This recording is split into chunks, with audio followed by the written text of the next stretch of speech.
live as a community of persons, all one with life. We vitalize society and engage with the church. All we need is love. But love comes with pain. When we love, we can get hurt. And most of the time, people closest to us whom we love cause us pain. And who is these brothers? Who is this closest to us? My dear brothers and sisters? Our spouse. Our spouse.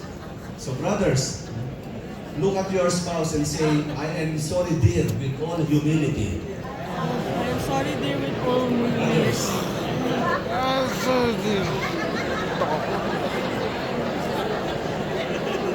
and sisters, look at your husband and say, you're saying sorry is good, but I need cash.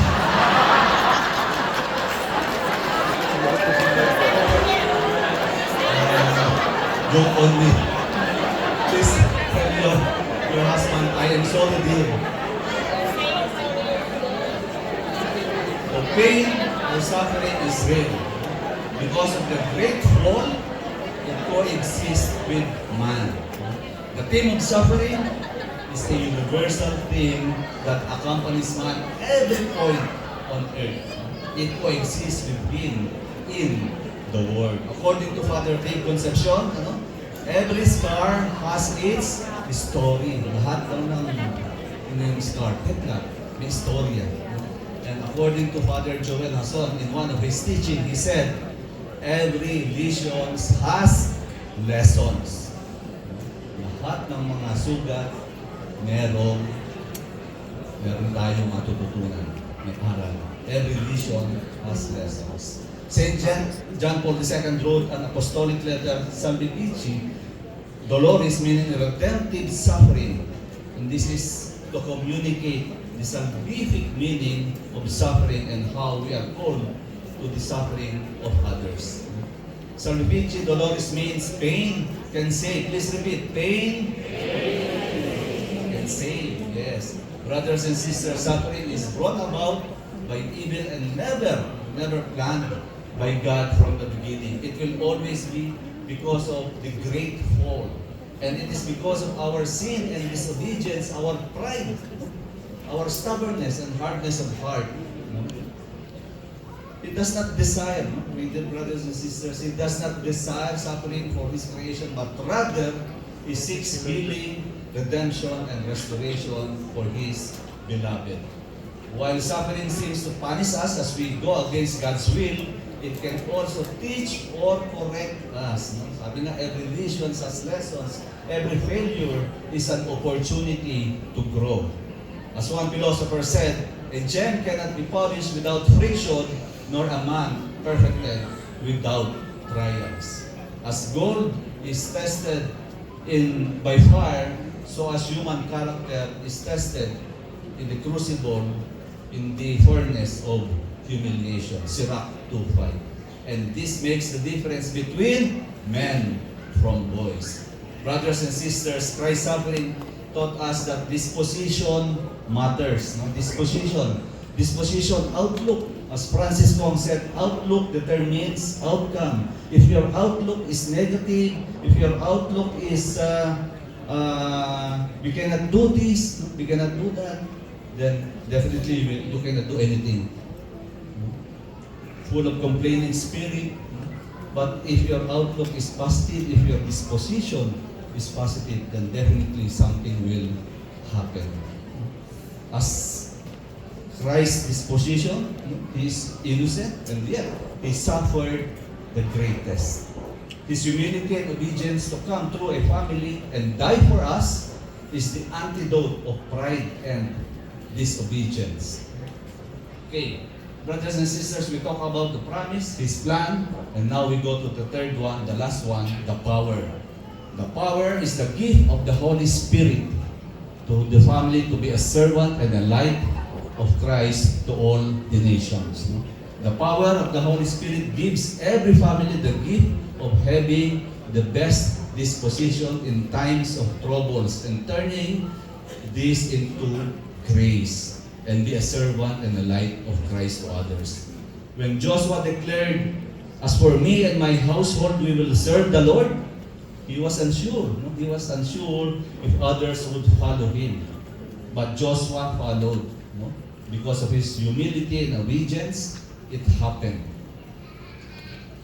Joshua courageously committed to serving with his family, and this is the same power the Holy Spirit will give us to be a servant and a light with Christ with other families. The humility and obedience of Joshua awakened, convicted the other Israelites' families. So, in Joshua 24:24 says, "Then the people promised Joshua, 'We will serve the Lord our God and will listen to His voice.'" What an affirmation of God's faithfulness to Joshua. Brothers and sisters, our humility and obedience, our yes to authentic servanthood, and God's means to awaken other families, just as He used Joshua.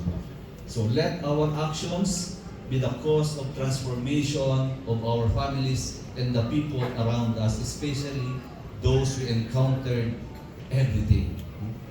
They know that our priority is family.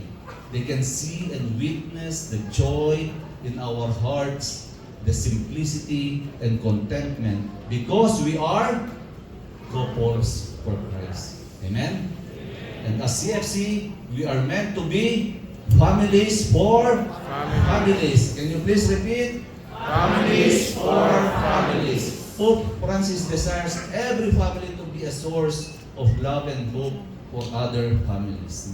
He said, can we all read this, please? "Unless we train ministers capable of warming people's hearts, of walking with them in the night, of dialoguing with their hopes and disappointments, of mending their brokenness, what hope can we have for our present and future journey?" It's all about synodality, journeying, accompaniment.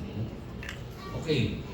As we continue in our spiritual journey, let us always remember that we should be the source of love, joy, the act of kindness, caring, forgiving, and patience and understanding to our families and to the people around us.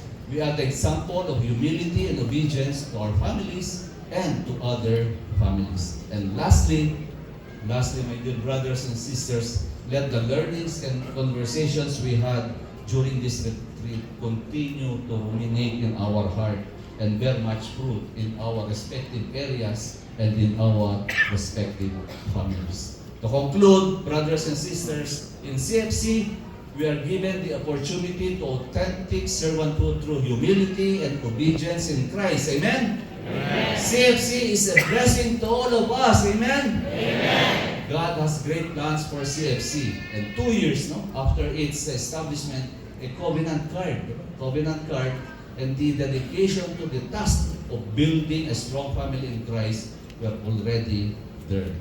We serve our family and then we serve with our family. And as CFC families, our response would always be with conviction, "As for me and my household, we will serve the Lord." We will bring our words into action as we go home today. Let us pray, my dear brothers and sisters, that Satan will not tempt us of our pride and disobedience. The best platform for humility and obedience is servanthood. As CFC families, we will bring the light of Christ to the nations as we are families in the Holy Spirit, renewing the face of the earth. Thank you for listening, and may God be praised. Okay.